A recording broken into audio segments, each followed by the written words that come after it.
दो जादुई गुफाएं।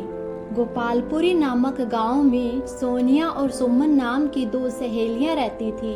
सुमन अपने माता पिता के साथ बहुत ही छोटे से मकान में रहती थी।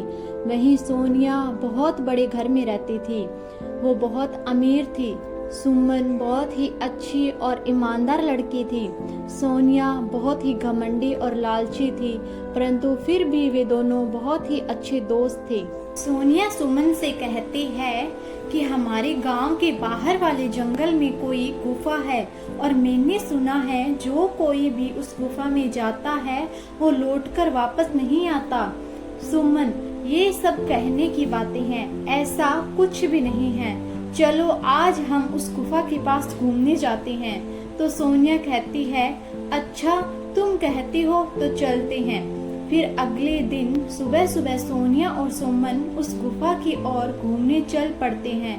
थोड़ी दूर चलने के बाद उन्हें दो जादुई गुफाएं नजर आती है। सुमन, देखा सोनिया, यहाँ दो गुफा है, हमें कौन सी गुफा में जाना चाहिए? सोनिया कहती है, अरे मुझे क्या पता।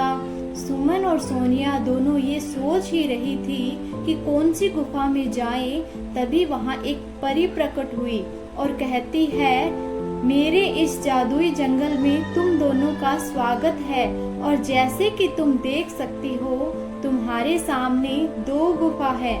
एक गुफा अच्छाई का और दूसरा गुफा बुराई का है। अच्छाई की गुफा में जाओगी तो तुम्हें वहाँ एक वृद्ध महिला नजर आएगी जो कई सालों से बीमार पड़ी है। तुम्हें उनकी सेवा करनी होगी। और अगर बुराई की गुफा में जाओगी तो तुम्हें वहाँ ढेर सारा खजाना मिलेगा, परंतु याद रखना उस गुफा में एक नागिन भी रहती है और ये तुम पर निर्भर करता है कि तुम कौन सा मार्ग चुनती हो, अच्छाई का या बुराई का। इतना बोलकर वो परी वहाँ से गायब हो जाती है। सुमन, सोनिया, हमें अच्छाई की गुफा में चलना चाहिए। वहाँ बेचारी बूढ़ी काकी कितने सालों से बीमार पड़ी है, हम उन्हें इस हालत में नहीं छोड़ सकते, हमें जाकर उनकी मदद करनी चाहिए। तो सोनिया कहती है, हाँ तुम ही जाओ अच्छाई की गुफा में, मैं तो बुराई की गुफा में जाऊंगी। सुना नहीं तुमने वो परी ने क्या कहा कि बुराई की गुफा में हमें ढेर सारा खजाना मिल सकता है जो हमें माला माल कर सकता है। मेरी बात मानो, तुम भी मेरे साथ बुराई की गुफा में चलो। पैसों का क्या है, पैसे तो आज हैं और कल नहीं, परंतु हमारी अच्छाई हमेशा हमारे साथ रहती है। ओहो, तुम्हें तो कुछ कहना ही बेकार है। मैं तो चली अपनी बुराई वाली गुफा में और तुम जाओ अपनी अच्छाई की गुफा में। इतना कहकर सोनिया बुराई की गुफा में चली जाती है और सुमन अच्छाई की। सुमन को थोड़ी दूर चलने के बाद गुफा के अंदर बहुत ही खूबसूरत दुनिया नजर आती है, जहाँ बहुत ही सुंदर सुंदर फल खिले थे। तभी सुमन को वहाँ एक कुटिया नजर आती है जिसमें से खांसने की आवाज आती है। सुमन उस कुटिया के पास जाती है और कहती है, अम्मा, अब मैं आ गई हूँ आपकी देखभाल करने। अब आप बहुत जल्दी ठीक हो जाएंगी। सुमन सच्चे मन से उस अम्मा की देखभाल में लग जाती है। वहीं दूसरी तरफ सोनिया बुराई की गुफा के अंदर जाते ही उसे बहुत ही अजीब और डरावनी दुनिया नजर आती है।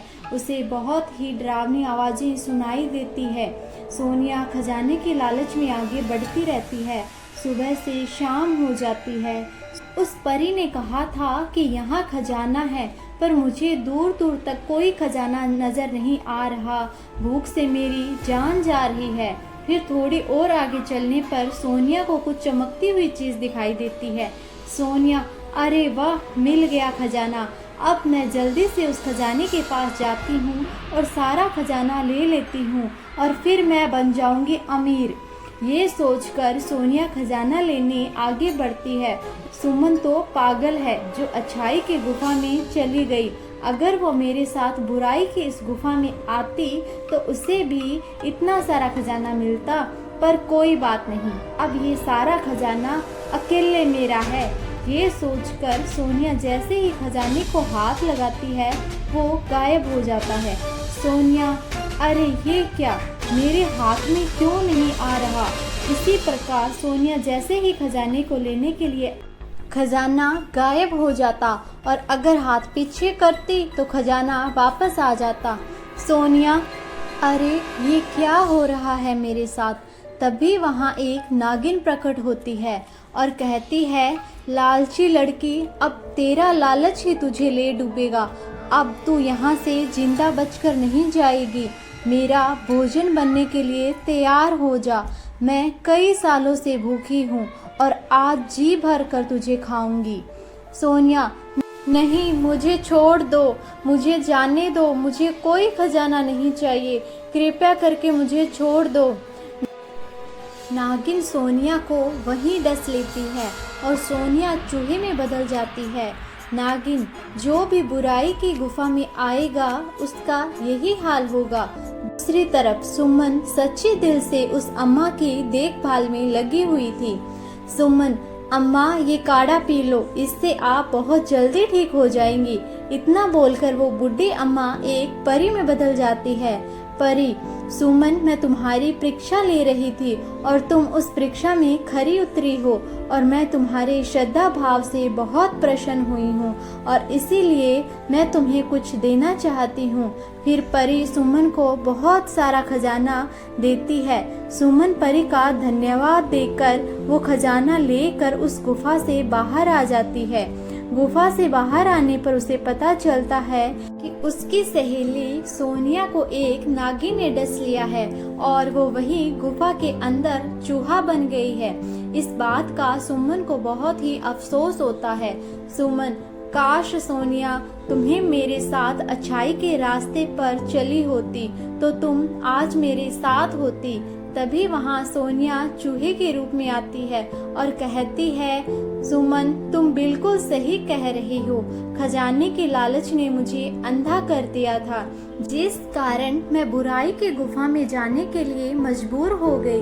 परंतु तुमने लालच नहीं किया और अच्छाई का मार्ग चुना, जिस कारण तुम्हें खजाना लेने की इच्छा ना होने पर भी तुम्हें इतना सारा खजाना मिला। काश मैं भी तुम्हारे साथ अच्छाई की गुफा में गई होती, पर अफसोस मेरा लालच ही मुझे ले डूबा। इतना कहते ही वहाँ परी आती है और सोनिया से कहती है, सुनकर लग रहा है कि तुम्हें अपने किए पर पछतावा है। और ऐसा कहते ही परी सोनिया को वापस इंसान में बदल देती है। दोनों सहेलियां परी का धन्यवाद करती है और वादा करती है कि ये शिक्षा हम आगे भी अपने दोस्तों को देंगे। दोस्तों, सच्चाई और ईमानदारी में वाकई ही बहुत ताकत होती है। वीडियो पसंद आई हो तो वीडियो को लाइक करें, शेयर करें, सब्सक्राइब करके बेल आइकॉन प्रेस करें। Thank you.